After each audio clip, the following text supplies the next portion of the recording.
Good morning everyone!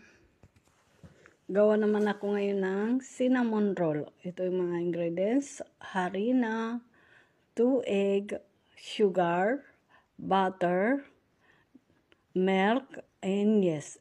Dito sa maligamgam na milk, dito yung mo imimix yung yes at saka sugar. Ito yung maligamgam na milk. Ito yung milk. Ito siya. Gagawa naman ako ng cinnamon roll. Ito yung maligamgam na milk. Kailangan maligamgam na milk. Ito siya.